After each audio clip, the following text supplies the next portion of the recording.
Okay ಬಂದೆ. ಸೋನಂ ವಾಂಗ್ಚುಕ್ ಶಿಕ್ಷಣ ಸುಧಾರಕರು ಕೂಡ ಹೌದು. ಅದರ ಜವಾಬ್ದಾರಿಯಲ್ಲ ಇವತ್ತು ಒಬ್ಬ ಸಚಿವ ಸ್ಥಾನಕ್ಕೆ ರಾಜೀನಾಮೆ ಕೊಡಬೇಕು ಅಂತ ಕೇಳ್ತಾ ಇದ್ದಾರೆ. ಜೊತೆಗೆ ಲಡಾಖ್ ವಿಚಾರವೂ ಕೂಡ ಸೇರ್ಕೊಂಡಿದೆ. ಎಲ್ಲವೂ ಫೈನ್. ನಾನು ಅದೇ ಪ್ರಶ್ನೆ ನಿಮಗೂ ಕೇಳ್ತೀನಿ. ಸೋನಂ ವಾಂಗ್ಚುಕ್ ಅವರ ಹೆಗಲ್ ಮೇಲೆ ಬಂದೂಕಿಟ್ಟು ಅದನ್ನ ಫೈರ್ ಮಾಡುವ ಕೆಲಸ ಕಾಂಗ್ರೆಸ್ ಮಾಡ್ತಾ ಇದೆಯಾ? ಅಣ್ಣಾ ಹಜಾರೆಯನ್ನ ಮುಗಿಸ್ಬಿಡ್ತೀನಿ. ಅಣ್ಣಾ ಹಜಾರೆ ಅವ್ರನ್ನ ಬಳಸ್ಕೊಂಡು ಆಮ್ ಆದ್ಮಿ ಪಕ್ಷ ಮುಂದಕ್ಕೆ ಬಂತು, ಆಮೇಲೆ ಅವ್ರನ್ನ ಸೈಡ್ ಲೈನ್ ಮಾಡ್ತು. ಹಾಗೆ ಸೋನಂ ವಾಂಗ್ಚುಕ್ ಅವ್ರನ್ನ ಕಾಂಗ್ರೆಸ್ ಬಳಸ್ಕೊಳ್ತಾ ಇದೆ ಅಂತ ಒಂದು. ಎರಡನೇದು, ಇಷ್ಟು ದಿನ ಉಪವಾಸ ಸತ್ಯಾಗ್ರಹದಲ್ಲಿ ನೀಟ್ ಎಕ್ಸಾಮ್ಗೆ ಹೊಣೆಗಾರಿಕೆ ಹೊತ್ಕೊಂಡು ಆ ಸಚಿವ ಒಂದು ತಲೆದಂಡ ಆಗಬೇಕು ಅಥವಾ ರಾಜೀನಾಮೆ ಕೊಡಬೇಕು ಅನ್ನುವಂತಹ ವಿಚಾರಗಳು ಎಷ್ಟು ಸಲ ಪ್ರಸ್ತಾಪ ಆಯಿತು?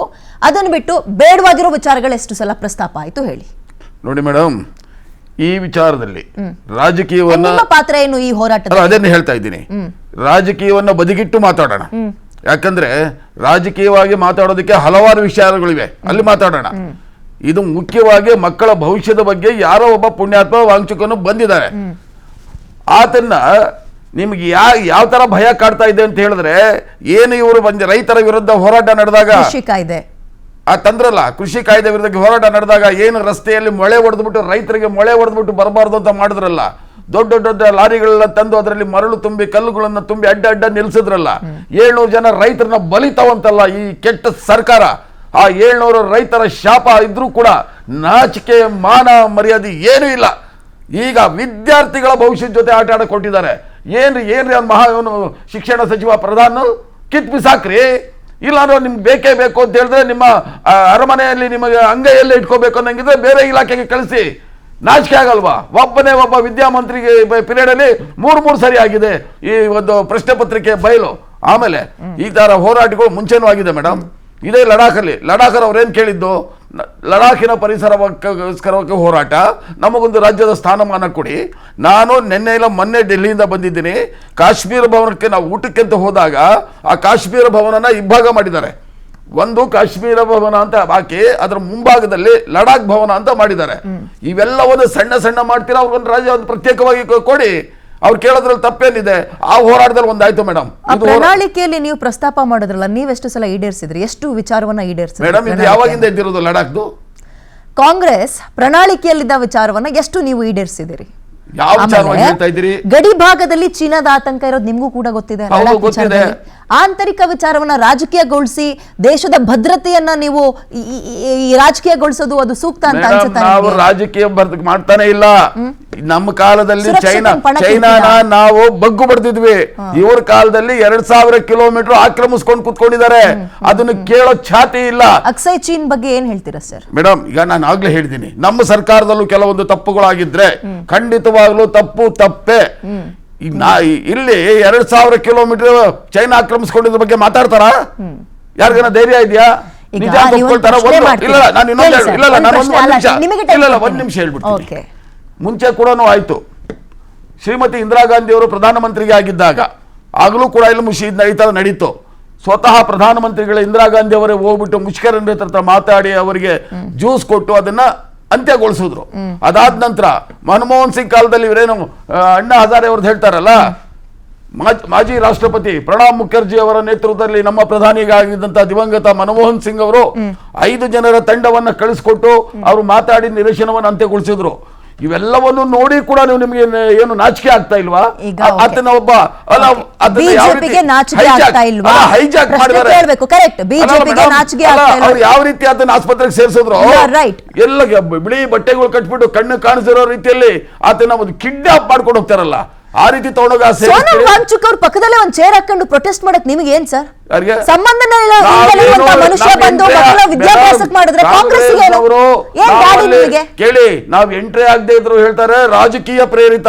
ಇನ್ ನಾವೇನ ಹೋಗಿ ಪಕ್ಕದಲ್ಲಿ ಚೇರ್ ಹಾಕೊಂಡು ಕುತ್ಕೊಂಡ್ಬಿಟ್ರೆ ಇದು ಸ್ಪಾನ್ಸರ್ಡ್ ಬೈ ಕಾಂಗ್ರೆಸ್ ಅಂತ ಹೇಳ್ತಾರೆ. ಇವರ ಮನಸ್ಥಿತಿ ನೋಡಿ, ಇವರ ಮನಸ್ಥಿತಿ ಹೇಗಿದೆ ಇವರಿಗೆ ವಿಚಾರಗಳು ಗೊತ್ತಿಲ್ಲ. ಸಾಮಾಜಿಕ ಹೋರಾಟ ಅನ್ನೋದು ನಾನು ಉತ್ತರ ಎಡಹಳ್ಳಿ ಸರ್ ಕಡೆಯಿಂದ ಕೇಳ್ತೀನಿ. ಅದು ಕಾಂಗ್ರೆಸ್ನವ್ರು ನೀವು ವಾಯ್ಸ್ ಸೇರಿಸ್ಕೊಂಡ್ರು ಪರವಾಗಿಲ್ಲ. ಸಾಮಾಜಿಕ ಹೋರಾಟ ಅನ್ನೋದು ಜನರಿಂದ ಕೂಡಿರ್ಬೇಕು. ಆ ಜಂತರ್ ಮಂತರ್ನಲ್ಲಿ ಎಷ್ಟು ಜನ ಸೇರ್ತಾ ಇದ್ದಾರೆ, ಪೊಲಿಟಿಕಲ್ ಸೆಲೆಬ್ರಿಟೀಸ್ ಎಷ್ಟು ಜನ ಬಂದು ಹೋಗ್ತಾ ಇದ್ದಾರೆ. ನಿನ್ನೆ ಈ ಅಭಿಜಿತ್ ದೀಪ್ಗೆ ಇದ್ದಾರಲ್ಲ, CJP ಇದು ಮಸಿ ಹಚ್ಚಿಬಿಟ್ರು ಒಬ್ರು, ಯಾರು ನೀಟ್ ಎಕ್ಸಾಮ್ ಬರ್ದಿರುವ ಮಗುವಿನ ಒಬ್ಬ ತಾಯಿ ನಮ್ಮನ್ ಕರ್ಕ ಬಂದ್ ನೀವು ಇಲ್ಲಿ ನೀಟ್ ಎಕ್ಸಾಮ್ ವಿಚಾರ ಪ್ರತಿಭಟನೆ ಮಾಡ್ತೀನಿ ಅಂತ ಹೇಳಿ ಅಲ್ಲಾಹು ಅಕ್ಬರ್ ಅಲ್ಲಾಹ್ ಒಬ್ಬನೇ ಇಲ್ಲಿ ಅದೆಂತದ್ದು LGBTQ ಸಲಿಂಗಕಾಮಿಗಳ ಬಗ್ಗೆ ಮಾತಾಡ್ಸೋದು, ದೇಶ ವಿರೋಧಿ ಸ್ಟೇಟ್ಮೆಂಟ್ ಗಳನ್ನ ಕೊಡ್ಸೋದು. ಸರ್ಕಾರವನ್ನ ಪ್ರಶ್ನೆ ಮಾಡ್ಲಿ ಸರ್, ನಾನು ಪ್ರಶ್ನೆ ಮಾಡ್ಬೇಕು, ನೀವು ಮಾಡ್ಬೇಕು, ಎಲ್ಲರೂ ಮಾಡ್ಬೇಕು. ಅದ್ಯಾವ್ದು ಈ ರಾಮನ ಪತಿ ಸೀತಾಪತಿ ಹಿಂಗೆಲ್ಲ ಎಂತದ್ದು ಸೀತಾಪತಿ ಕಾ ನಾಮ್ ಲೇಕೆ ನೀತಾಪತಿನೇ ಕಾಮ್ ಕರುವಯ್ಯ. ಸೀತನಿಗೂ ರಾಮನ್ನು ನೀಟ್ ಎಕ್ಸಾಮ್ ಯಾಕೆ ತರ್ತೀರಿ? ಸೀತನ್ನು ನೀತಾ ಅಂಬಾನಿ ಅಂದ್ರೆ ನೀತಾ ಅವರ ಹಸ್ಬೆಂಡ್ ಯಾಕೆ ಲಿಂಕ್ ಮಾಡ್ತೀರಿ? ಇದು ಸೂಕ್ತ ಅನ್ಸುತ್ತಾ? ನೀಟ್ ಎಕ್ಸಾಮ್ ಬಗ್ಗೆ ಎಷ್ಟು ಪ್ರಶ್ನೆ ಕೇಳಿದ್ರು, ಅದನ್ನ ಬಿಟ್ಟು ಸೀತಾ ಅಲ್ಲಾಹು ಅಕ್ಬರ್ ಅದೆಂತದ್ದು LGBTQ ಸಲಿಂಗಕಾಮ ಏನ್ ಸರ್ ಇದು? ಒಂದು ಷಡ್ಯಂತರ ಇದೆ. ಇದೆಲ್ಲ ಬರಲೇಬಾರದು. ಒಂದ್ ಸೆಕೆಂಡ್ ಬರಬಾರ್ದು ಅಂದ್ರೆ ಅಲ್ಲಿಗೆ ರಾಜಕೀಯ ಪ್ರೇರಿತ ರಾಜಕೀಯ ಪ್ರೇರಿತ ಜನ ಅಂತ ಯಾಕೆ ಹೇಳ್ತೀರಾ ನಂಬೇಕು ಮೇಡಮ್? ಇದನ್ನ? ರಾಜಕೀಯ ದೊಡ್ಡ ಪ್ರೇರಿತ ಮಟ್ಟದ ಅಲ್ಲ. ಷಡ್ಯಂತ್ರ ಇದೆ, ದೊಡ್ಡ ಮಟ್ಟದ ಷಡ್ಯಂತ್ರ. ಯಾವ ಷಡ್ಯಂತ್ರ ಹೇಳಿ ವಕೀಲರೇ?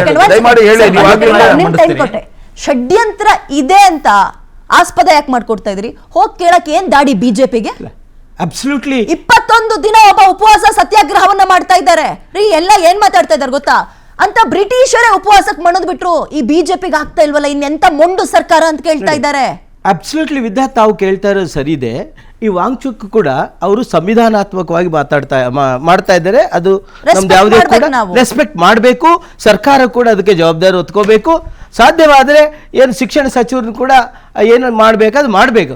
ಆದರೆ ಇದ್ರ ಹಿಂದೆ ಸ್ವಲ್ಪ ಮಟ್ಟಿಗೆ ನಾವು ಏನಾದರೂ ನೋಡೋದಾದ್ರೆ ಬಹಳ ದೊಡ್ಡ ಮಟ್ಟದ ಷಡ್ಯಂತರ ಇದೆ ಅಂತ ನಮಗೆ ಬಹಳ ಸ್ಪಷ್ಟವಾಗಿ ಬಹಳ ಸ್ಪಷ್ಟವಾಗಿ ನೋಡಿ. ಅವನು ಬರ್ತಾನೆ ಯಾರೋ ಷಡ್ಯಂತ್ರ ಇದೆ ಅನ್ನಕ್ಕೆ ಚೆನ್ನಾಗಿರುತ್ತೆ ಸರ್. ಆ ಷಡ್ಯಂತ್ರ ಏನು ಅಂತ ಹೇಳಿ, ಆ ಷಡ್ಯಂತ್ರಕ್ಕೆ ಅವಕಾಶ ಮಾಡ್ಕೊಡ್ಬೇಡ್ರಿ. ಹೋಗ್ರಿ, ಏನಾಯ್ತಪ್ಪ ಅಂತ ಕೇಳ್ರಿ. ಅಟ್ಲೀಸ್ಟ್ ಕೇಳಲಿಲ್ಲ ಅಂದ್ರೆ ಏನಂತಾರೆ ಹೇಳಿ?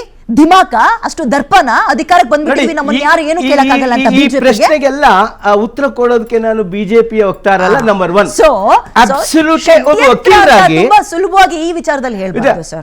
ಅಬ್ಸಲ್ಯೂಟ್ ಆಗಿ ಒಂದು ಮಾತನ್ನ ಸುಮ್ಮನೆ ನೋಡ್ತಾ ಇರ್ತೀನಿ. ಅಲ್ಲಿ ನೋಡಿ, ಅಲ್ಲಿ ಪ್ರಕಾಶ್ ರಾಜ್ ಅನ್ನೋ ಒಬ್ಬ ಶತಮೂರ್ಖ ಬರ್ತಾನೆ, ನೀಟ್ ಬಗ್ಗೆ ಮಾತಾಡ್ಲಿ, ವಿದ್ಯಾರ್ಥಿ ಬಗ್ಗೆ ಮಾತಾಡ್ಲಿ. ಇಲ್ಲ ಇಲ್ಲ, ನಾನು ಯಾಕೆ ಹೇಳ್ತೀನಿ ಅಂದ್ರೆ ನನಗೆ ಬಹಳ ನೋವಿದೆ. ನೀಟ್ ಬಗ್ಗೆ ಮಾತಾಡ್ಲಿ, ವಿದ್ಯಾರ್ಥಿ ಬಗ್ಗೆ ಮಾತಾಡ್ಲಿ, ಶಿಕ್ಷಣ ಬಗ್ಗೆ ಮಾತಾಡ್ಲಿ, ಅಲ್ಲಿ ಸಂವಿಧಾನದ ಬಗ್ಗೆ ಮಾತಾಡ್ಲಿ, ಸಂವಿಧಾನದ ಬಗ್ಗೆ ಮಾತಾಡ್ಲಿ, ಅಲ್ಲಿ ರಾಮ ಬಗ್ಗೆ ಮಾತಾಡೋದು ಅವಶ್ಯಕತೆ ಏನಿದೆ? ಹಿಂದುತ್ವದ ಬಗ್ಗೆ ಮಾತಾಡೋದು ಏನಿದೆ? ನೀವು ಶಿಕ್ಷಣದ ಬಗ್ಗೆ ಮಾತಾಡ್ತೀರಾ, ಮಾತಾಡಿ. ನಾವು ಎಜುಕೇಶನ್ ಮಿನಿಸ್ಟರ್ ಸ್ಟಾರ್ಟ್ ಮಾಡಿ. ಎಜುಕೇಶನ್ ಮಿನಿಸ್ಟರ್ ಒಬ್ಬ ಕಲಾವಿದನಾಗಿ ಒಬ್ಬ ದೇಶ ವಿರೋಧಿ ಹೇಳಿಕೆಯನ್ನು ಕೊಡ್ತಾರೆ. ರಾಮನ ಬಗ್ಗೆ ಆತ್ಮಕ್ ಮಾತಾಡಬೇಕು, ಸೀತೆ ಬಗ್ಗೆ ಮಾತಾಡಬೇಕು, ಶಿಕ್ಷಣದ ಬಗ್ಗೆ ಮಾತಾಡಿ, ಹೌದು ಸೆಂಟ್ರಲ್ ಗವರ್ಮೆಂಟ್ ಮಾತಾಡಿ, ಶಿಕ್ಷಣ ಸಚಿವರು ರಾಜೀನಾಮೆ ಕೇಳಿ, ಬೇರೆ ಮಾತಿಲ್ಲ. ಆದರೆ ಅಲ್ಲಿ ಷಡ್ಯಂತ್ರ ಏನ್ ನಡೀತಾ ಇದೆ? ಸೀತಾ ಮಾತೆಯ ಬಗ್ಗೆ ಮಾತಾಡ್ತೀರಾ, ಅದು ಸಲಿಂಗ ಕಾಮಿಗಳ ಬಗ್ಗೆ ಮಾತಾಡ್ತೀರಾ? ಅದನ್ನ ಕೇಳೋಣ. ವೇದಿಕೆ ಅಂತದ್ದು ಯಾವ್ದಕ್ಕೆ ಬಳಸ್ಕೊಳ್ಳಿ. ಬಟ್ ಹೇಳ್ತೀನಿ, ಬರ್ತಾರೆ ಅವರು ಕಳೆದ ಬಾರಿ ನೋಡಿ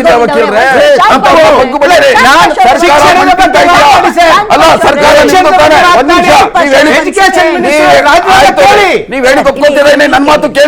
ಸರ್ಕಾರ ಮಣ್ಣು ತಿಂತಾ ಇದೆಯಾ ಅಂತವ್ರನ್ನ ಬಗ್ಗು ಬಡೀರಿ, ಅವ್ರ ಮೇಲೆ ಕ್ರಮ ತಗೊಳ್ಳಿ. ಒಂದ್ ಸೆಕೆಂಡ್ ನೀವು ಹೇಳಿ ಸರ್ಕಾರ